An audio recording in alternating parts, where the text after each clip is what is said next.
In my opinion, bourbon's like money. You can never have too much of it.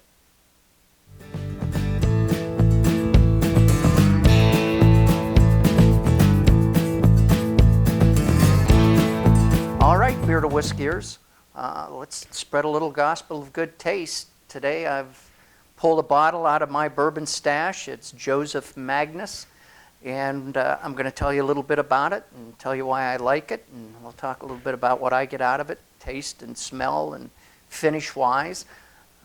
First of all, it is a gorgeous bottle. It's as nice a bottle as I've seen.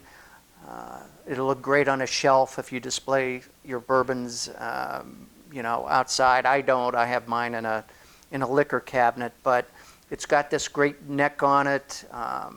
It's got a very complex label. It's just a great looking package. And price-wise, I think I paid a little over $100 for it. Apparently, you can find it some places for as little as $90, but you've got to figure that you're going to pay somewhere between $90 and $100 for it. The story behind this one is, have you ever heard of Murray Hill Club whiskey? I'm not surprised. I never had either, but there was a distiller in Cincinnati who made that, and apparently it was very popular, and it was kind of marketed to the upper class, but it was a whiskey that was had gained a lot of notoriety and a lot of popularity. When the Prohibition rolled along, of course, the distillery closed, never to open again. And then in 2012, the great-grandson of that distiller stumbled across a bottle of the Murray Hill Club whiskey in, I guess, his mother's attic or somewhere. And he got together a few other lovers of whiskey. They managed to draw a little bit of the liquid out of the bottle, and lo and behold, it was bourbon. And you wouldn't have known that because it wasn't in any of the Murray Hill Club advertising or that I could tell on the label of it. But anyway, they decided to try and recreate it. The juice itself is actually, they don't distill it themselves anymore. The juice is from MGP out of Indiana.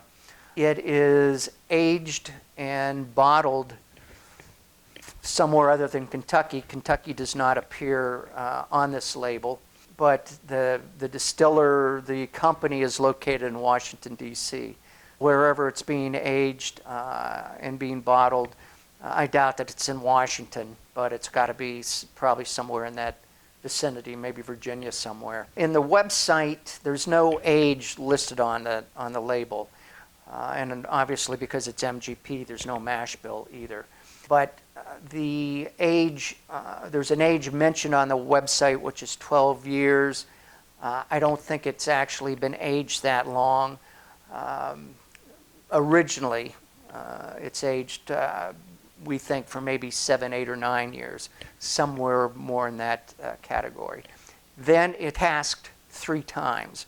The original charred oak barrels, where it ages for that 7, 8, 9-year period, and then it goes into sherry barrels, and then from sherry barrels it goes into cognac barrels. So it's triple casked. If you care about such things, on the label it tells us that it is from batch 43 and that it is bottle 677 from 892 bottles. Let's give it a sniff.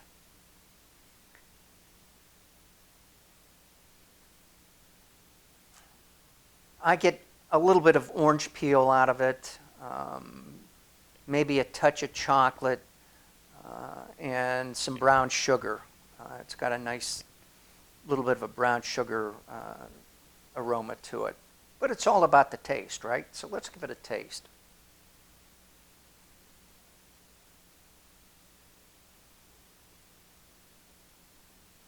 I get a lot of spice.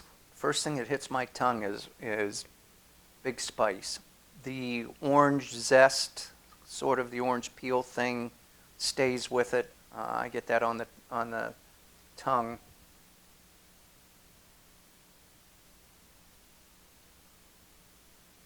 And I'm not really sure that I can discern the sherry and the cognac in it.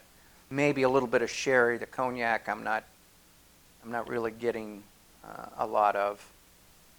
The finish, I'm getting a little bit of coffee, and I'm getting some dark chocolate maybe.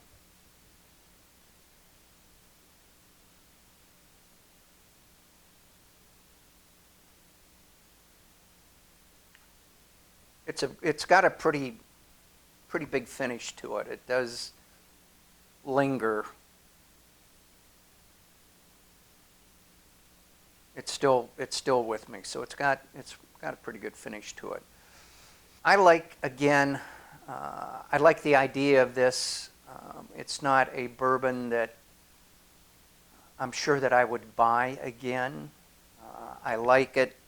I don't know that I like it $100 worth, no matter how good the bottle looks on my shelf.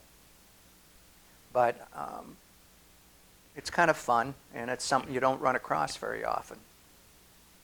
So having said that, cheers and see you next time.